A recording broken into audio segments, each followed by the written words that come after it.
অর্থাৎ আপনি যে আসলে মানুষকে কথা বলতে দিবেন না, প্রেস মিডিয়া বন্ধ করবেন। গতকালকে একটা ট্রেইলার ছিল। এখন কেউ যদি বাংলাদেশ পন্থা থেকে পিছলায় চলে যায়, আমরা কি করব?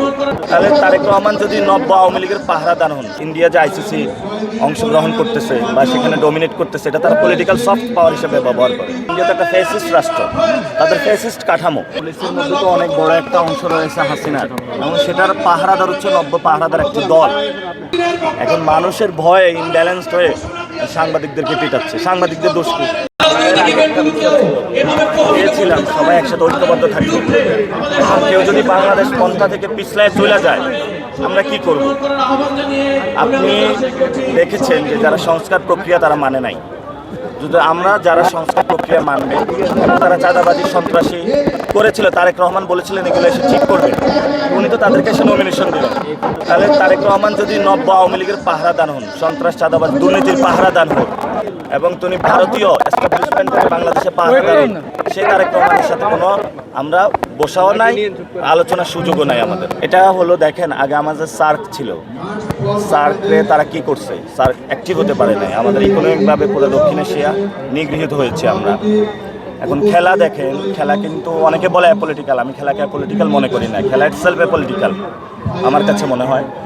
পলিটিক্যাল জায়গা থেকে এটা করেছে, তো যারা অ্যাপলিটিক্যাল বলেন খেলাকে, খেলা অলসো অ্যাপলিটিক্যাল। ইন্ডিয়া যে আইসিসি অংশগ্রহণ করতেছে বা সেখানে ডমিনেট করতেছে, এটা তারা পলিটিক্যাল সফট পাওয়ার হিসেবে ব্যবহার করে। পলিটিক্যাল জায়গা থেকে একটা হলো সফট পাওয়ার, একটা হলো হার্ড পাওয়ার। আমাদের খেলাটা হলো একটা সফট পাওয়ার। তো আমাদের এই কালচারগুলো যারা আছে, অথবা সেইখানে আমরাও আমাদের জায়গা থেকে সক্রিয় হওয়া উচিত। আমাদের দেশে অনেক খেলা আছে। আমাদের জাতীয় খেলা কি? হাডুডু। আমাদের হাডুডুকে উঠাইতে হবে। বাস্কেটবল, ভলিবল, অন্য খেলাগুলো ফ্লারিশ করতে হবে।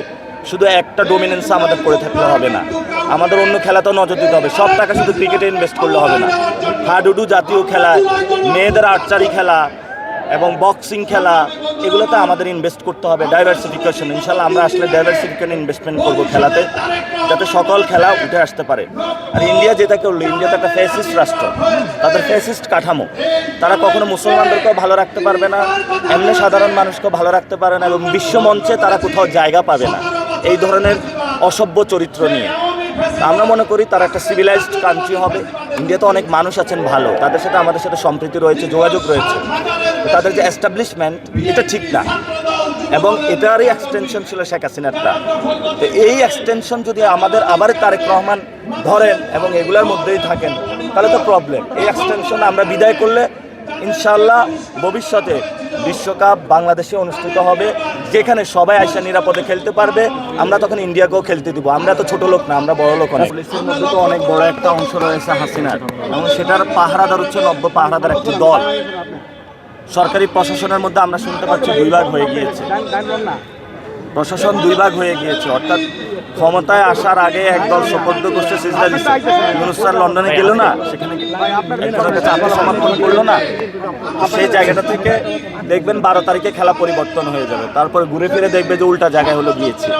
ইনশাল্লাহ জনগণের উপরে বড় কোনো শক্তি নাই, এস্টাবলিশমেন্ট দিয়ে খেলার চেষ্টা চলতেছে, সেটারই ধারাবাহিকতায় সাংবাদিকদের উপরে তারা ক্ষুব্ধ হয়েছে। এখন মানুষ যেটা চায়, সাংবাদিকদের দোষ কি? এখন মানুষের ভয়ে ইমব্যালেন্সড হয়ে সাংবাদিকদেরকে পিটাচ্ছে। সাংবাদিকদের দোষ কি? এটা তো প্রথমেই ফ্রিডম অফ এক্সপ্রেশনের উপরে থ্রেট। অর্থাৎ আপনি যে আসলে মানুষকে কথা বলতে দিবেন না, প্রেস মিডিয়া বন্ধ করবেন। গতকালকে একটা ট্রেইলার ছিল, এই ট্রেইলার দেশবাসী দেখেছে, আমাদের আর মুভি দেখার দরকার নেই। আমরা ট্রেইলারে দেখেছি কি ধরনের ফেসিবাদী একটা জিয়াবাদ আসতেছে আমাদের সামনে। 12 তারিখে আপনারা এই জিয়াবাদকে সরিয়ে দেন ইনশাআল্লাহ। আপনি নির্বাচিত হলে সাংবাদিকদের জন্য কি করবেন আর কি? সাংবাদিকদের জন্য নিরাপত্তার জন্য কি করবেন? সাংবাদিকরা ওপেন জার্নালিজম করতে পারবে, বেতন বা কাঠামো বৃদ্ধি হবে, এবং একটা কাঠামোর মধ্যে নিয়ে আসতে হবে। এবং সাংবাদিকদের জন্য আমরা হেলথ ইন্স্যুরেন্স চালু করব, কারণ আপনারা যখন কাজ করতে যান হেলথে প্রবলেম হতে পারে, যে কোনো একটা ইনসিডেন্ট হতে পারে, যাতে আপনাদের সেফটি থাকে এবং অ্যাক্সেস টু হেলথ থাকে, সেটা আমরা নিশ্চিত করব। সাথে সাথে আপনি দেখেন ওয়ার্ল্ডে আল জাজিরা একাডেমি আছে, টিআরটি একাডেমি আছে, ভালো ভালো একাডেমিতে ওয়ার্ল্ডের সবাই একসাথে আসে, কথা বলে, ভিউজগুলো এক্সচেঞ্জ হয়।